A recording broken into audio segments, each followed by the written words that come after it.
In this video, I'll be sharing my experience using the Profoto B10X over the last year. Man, the lighting looks like we're in a... What's up guys, welcome back to my channel. My name is Jesse. I am a professional photographer living and working in Los Angeles. Last year was a big year for me. I wanted to upgrade my lighting system and I decided on the Profoto B10X Duo Kit. In doing that, I watched a ton of videos and read a ton of reviews. I ended up going with the B10X, not the Plus. I will get into the reasons why I chose that over the more powerful B10X Plus. And I will share some of my tricks that I use to get the most out of this light because it is 250 watt seconds, which makes it not the most powerful light, but there are ways to get it to work in your favor. So here it is, here's the B10X. Overall, the build quality is what you would expect from a $2,000 kind of professional grade light. It feels like it's made out of nice materials. It is all plastic on the housing. It has a removable battery on the right side, which I think makes up for, I'd say, like a quarter of the weight of it. On the front, there is a metal piece right here that holds the flash tube. Also inside the frosted plate is an LED modeling light. It is pretty bright. Profoto advertises it as could be used as a video light. I don't think that it's powerful enough to use as a dedicated video light, but for some like behind the scenes stuff, it could be useful. I will get into that in a minute too. On the other side, you have just the indicators. If you are using a Profoto modifier, you can adjust your positioning and you can keep track of it with this little indicator. I personally just use umbrellas, so I don't really use that very often. On the bottom, there is your light stand mount, and this is fully removable. It feels really nice. This little piece is made out of rubber, and then the light goes in here. You can pull this off, and there is a 1/4-20 screw right here that you can mount it to a tripod.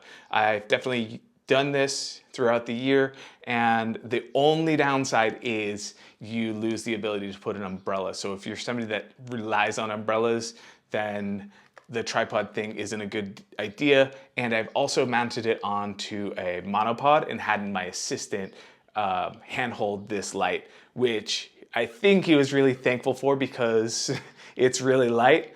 So this plus a monopod is really nice if you have an assistant, somebody that can handhold these lights, especially if you're doing something where you want to have your subject move and have the light move at the same time. It's definitely come in handy for that.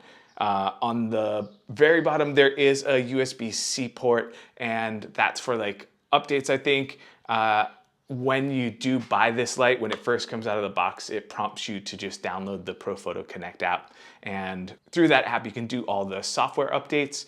So I never actually did use the USB-C port, but there is one there if you prefer to update that way.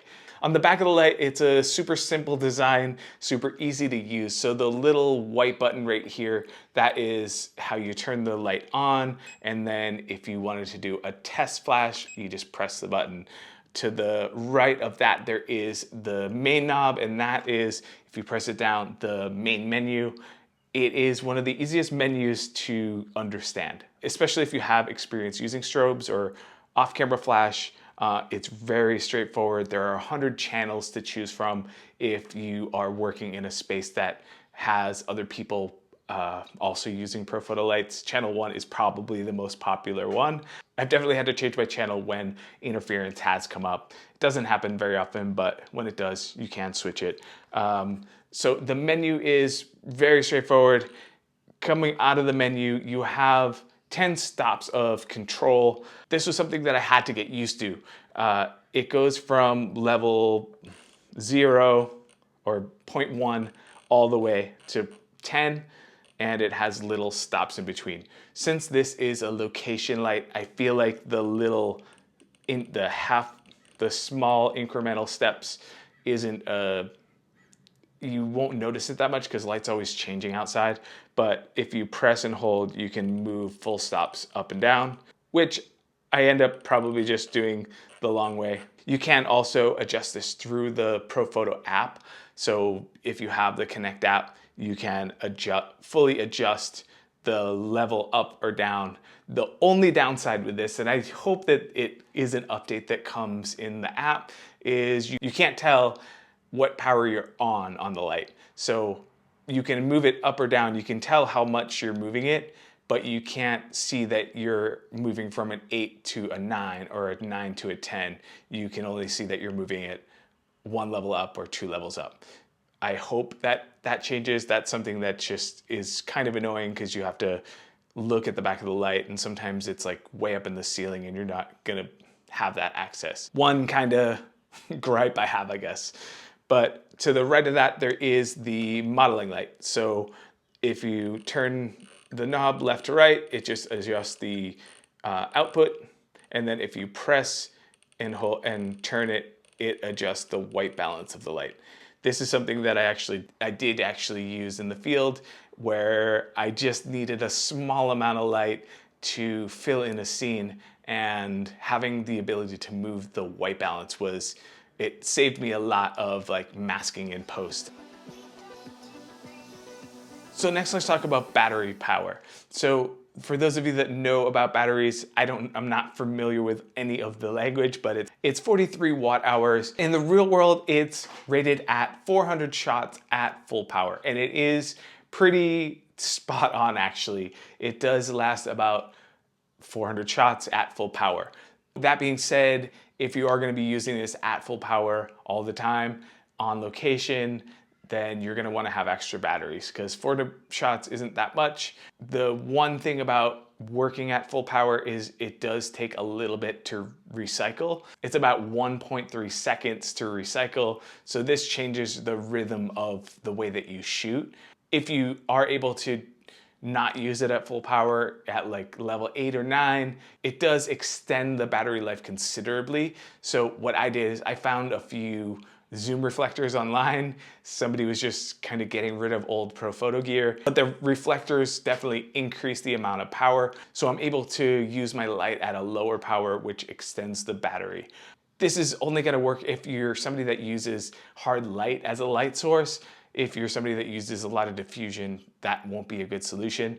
But I guess the moral of the story is if you're able to figure out a way to use it not at full power, you do have a lot of battery life. To check your battery level, you can either look on the back of the screen or there is this little button here, and that just tells you how much juice is in the battery. If you have your battery plugged in and you're using your light, it is recharging the battery while using it. I know the B10X, the original battery powered light Profoto came out with, you couldn't recharge the batteries while using the light. So it is definitely an upgrade from that. And I think it's a hack that I kind of use is if there's not a lot of outlets in the space that I'm working in, I just plug one light in and then have the other one running off battery power and then just swap the batteries throughout the day. And that saves you from having to bring a bunch of extra extension cords. It's a kind of a hack that I've found to be very useful actually. Okay, so next let's talk about the power output. So I did mention in the battery section about using reflectors to extend the battery life, and that also increases the power. So 250 watt seconds. I still don't fully know what that means. I'm not a lighting tech. I have a basic understanding that 250 is less than 500. 500 is less than 1,000. Those are the ones that are available. If you're somebody that's going to be shooting portraits in a smaller space, 250 watt seconds is plenty of power.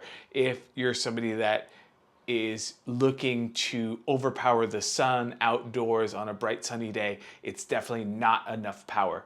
So those are things to consider when considering this light. By using some of the reflectors, you do increase the output for sure. By moving the light closer to your subjects, you do increase the effect of the light on the subject, but then you have things like you're only lighting a small portion of them if you're trying to get a full body shot. So there's a few different things to consider when considering power.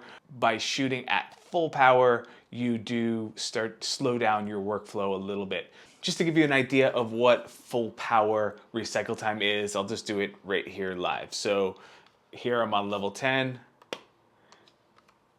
and that's the recycle time.